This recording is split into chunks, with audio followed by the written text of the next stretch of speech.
अस्सलामुअलैकुम। जी, वीयू के स्टैट 6:30 के स्टूडेंट्स हाज़िर हो जाएँ। हम लेसन नंबर 19 से स्टार्ट करेंगे। हमारा लेसन नंबर 19 है रिसर्च डिज़ाइन।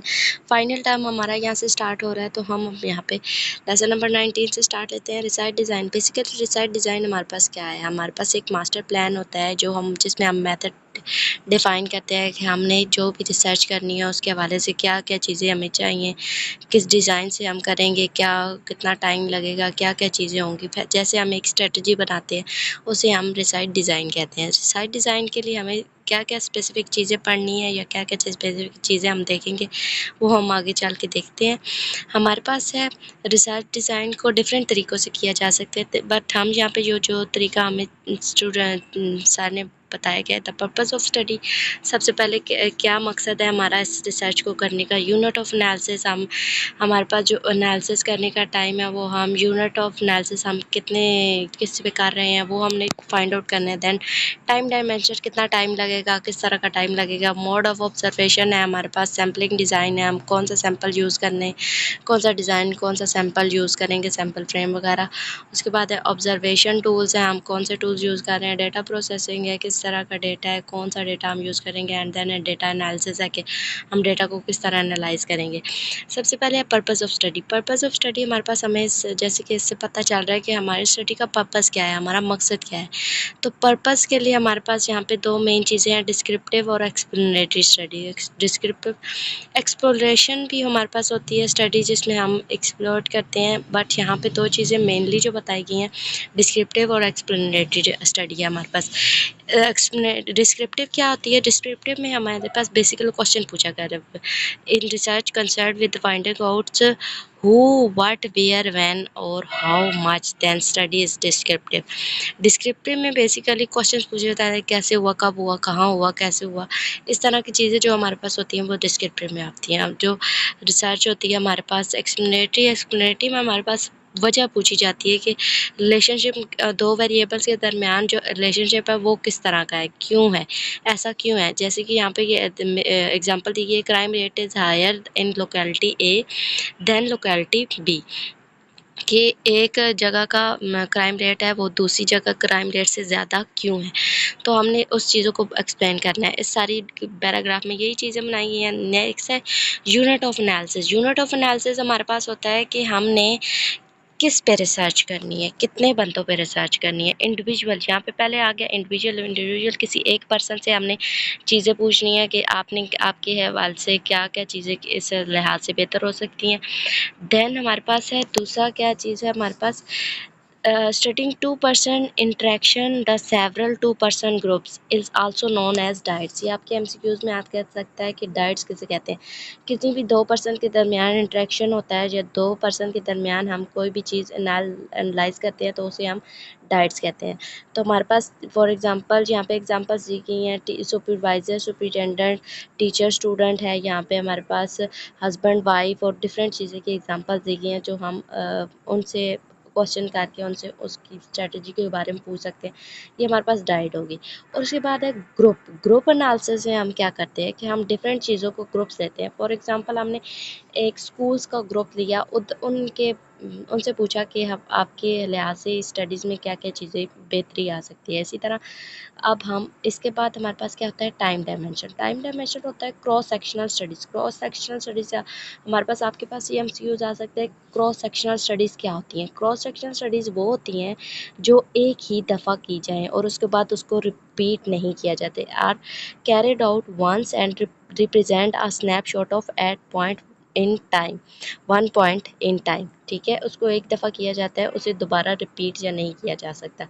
लॉन्गिट्यूडनल स्टडीज़ क्या आती है, are repeated over extended period. ठीक है, 2-3 हफ्तों में बार बार डिफरेंट जगहों से हम उस चीज़ को लॉन्गिट्यूडनल उसकी स्टडीज़ करते हैं कि हमारे पास करेक्ट आपके पास एक चीज़ आ सके। उसके बाद है हमारे पास researcher control of variable. Researcher control of variables क्या होते हैं हमारे पास।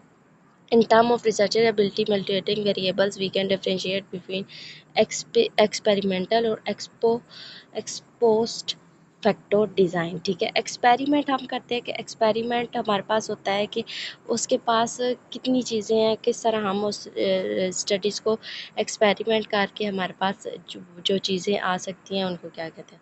उसके बाद है कॉन्ट्री वर्ड, ठीक है। कॉन्ट्री वर्ड क्या, experimental studies can be contributed and non contributed, ठीक है। हमारे पास कॉन्ट्रीवर्ट क्या होता है, research can be done in a natural environment is called contrived. Non contrived setting, ठीक है, जो हम जो एक पूरा नेचुरल एनवायरनमेंट होता है उसमें जाके रिसर्च कर सकते हैं तो उसे हम नॉन कॉन्ट्रीवर्ट कहते हैं। जबकि आर्टिफिशियली की गई रिसर्च को, जैसे ऑनलाइन और डिफरेंट चीज़ों से किसी से वो पूछा गया या अपने घर में बैठ के कोई भी रिसर्च की गई, तो वो एक होती है कॉन्ट्रीवर्टेड रिसर्च। उसके बाद है हमारे पास फील्ड एक्सपेरिमेंट्स होती है। फील्ड एक्सपेरिमेंट्स आपके पास क्या है, studies connected establish cause and effect relationship using the same natural environment are called field experiment, ठीक है। नेचुरल एक्सपेरिमेंट हम जाके नेचुरल एनवायरनमेंट में करते हैं तो उसे हम फील्ड एक्सपेरिमेंट कहते हैं। लैब एक्सपेरिमेंट जो लैब में जाकर स्टडीज़ की जाती हैं उन्हें लैब एक्सपेरिमेंट किए जाते हैं। with an ex post facto design, ठीक है, investigator have no control over the variables of sense being able to manipulating them। इसके बाद है हमारे पास choice of research design mode of observation, ठीक है। अब हमारे पास चॉइस क्या है, हम कौन सी चॉइस है कि हम कौन से वेज से इस डेटा को कलेक्ट करते हैं। Quantitative, qualitative, descriptive, explanatory, cross sectional, longitudinal, contributed और नॉन कॉन्ट्रीब्यूटेड। हमारे पास ये चॉइस होती है कि हम कौन सी भी तरह हम क्वालिटेटिव तरीके से यूज़ करना चाहते हैं या हम किसी भी मेन चीज़ों को यूज़ करते हुए करने हैं। अब इसे कहते हैं केस ऑफ स्टडी या ग्रुप डिस्कशन। हम केस स्टडी कर सकते हैं कि हम उस फील्ड में जाकर ऑब्जर्वेशन को स्टडी करें या ग्रुप डिस्कशन करके कोई भी दो ग्रुप्स रिसर्च करके लाएं और इसको आपस में मर्ज करके जी चीज़ें और उसको मैनिपुलेट करें, तो ये चीज़ें हमारे पास आ जाती हैं, चॉइस ऑफ रिसर्च डिज़ाइन में आ जाती हैं। सैम्पलिंग डिज़ाइन में हमारे पास बेसिकल होती है कि हमने पहले कौन सी पॉपुलेशन को टारगेट करना है, ठीक है। जो हमारी टारगेटेड पॉपुलेशन होती है उसमें से हम कोई भी सैंपल चूज़ कर लेते हैं। फॉर एग्जांपल हमारे पास टारगेटेड पॉपुलेशन 100 है के है, उसमें से हम 15 का सैंपल लेते हैं और फिर उसके बाद हम देखते हैं कि अब हम कौन सा सैंपल लें। इसका सैंपल लेने के लिए हमारे पास टाइप ऑफ सैंपल्स होते हैं कि हमने सैंपल किसी जो रैंडम लेते हैं, नॉन रैंडम लेते हैं।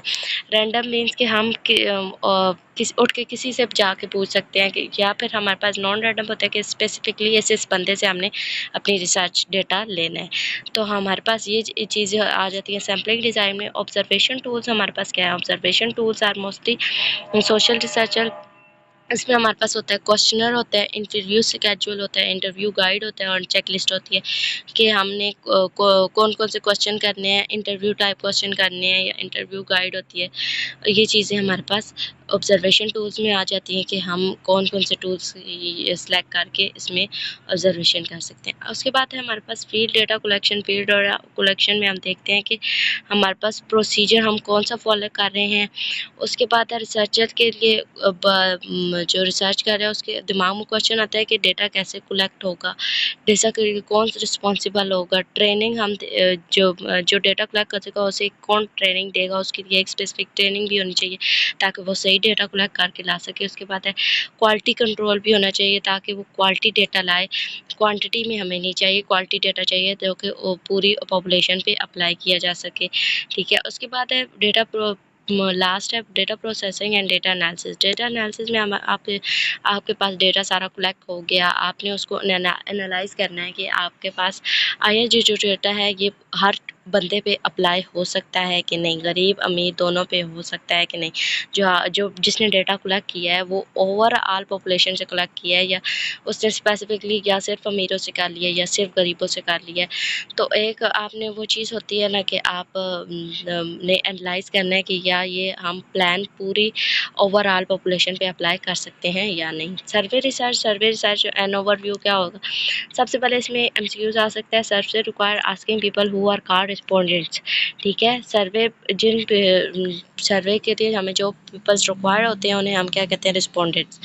द फॉर्मल सर्वे में एम्फेसिस, आप सर्वे की डेफिनेशन हम देख लेते हैं। Survey defined as the method of gathering primary data based on communication with the representative sample of individual. Survey क्या होता है, हमारे पास एक मेथड होता है जिसमें हम प्राइमरी डेटा को लेते हुए, लोगों से कम्युनिकेट करते हुए, हम इंडिविजुअल से कैलकुलेट करते हुए वो डेटा कलेक्ट करके और उसको हम पूरी पॉपुलेशन पे अप्लाई कर देते हैं। स्टेप्स ऑफ कंडक्टिंग सर्वे, सर्वे को करने के लिए हमारे पास बेसिकली ये 6 स्टेप्स हैं जो हम फॉलो करें तो हमारा डेटा बिल्कुल ठीक आ सकता है। डेवलप द हाइपोथेसिस, एक हाइपोथेसिस बनानी है कि हम ये डेटा क्यों कर रहे हैं, कैसे कर रहे हैं। Then plan how to record data, फिर हमने ये ऊपर जो चीज़ें पढ़ी हैं कि हम उसको डेटा को कैसे रिकॉर्ड करेंगे, तो उसके लिए हमें कितने बन चाहिए, हमने यूज़ करना है, कौन सी इंडिविजुअल करना है, डाइट्स करना है या ग्रुप्स में करना है। उसके बाद डिसाइड द टारगेटेड पॉपुलेशन, हमने पॉपुलेशन को टारगेट करना है कि कुछ अमीरों से, कुछ गरीबों से, कुछ मिडिल क्लास लोगों से, कुछ इन चीज़ों से हमने उसको डिसाइड कर लेना है, सैंपल साइज करना है सैंपल। उसके बाद लोकेट रिस्पोंडेंट्स, हमने उन जगह पर जाके इंटरव्यू करने हैं और डेटा को केयरफुली रिकॉर्ड करना है। उसके बाद इंटर डेटा इन कंप्यूटर, कंप्यूटर में वो डेटा एड कोड करना है और रीचेक करना है उस डेटा को और स्टैटिस्टिकल एनालिसिस उस पे देना है। फिर describe the method and finding research board, फिर अपना पूरा मेथड आपने डिफाइन करना है एक अच्छे वे में कि आपने कैसे डेटा कलेक्ट किया। आज के लिए इतना ही था, तो इससे उम्मीद है कि ये समझ आ गया। जितनी भी ये चीज़ें मैंने बेर बताई हैं ये आपकी एमसीक्यूज़ में भी आ सकती हैं कि आपको एक रिसर्च सर्वे होगा उसके लिए क्या क्या चीज़ें रिक्वायर्ड होती हैं। यहाँ तक हमारा 19 लेक्चर नंबर 19 हमारे पास हो गया है।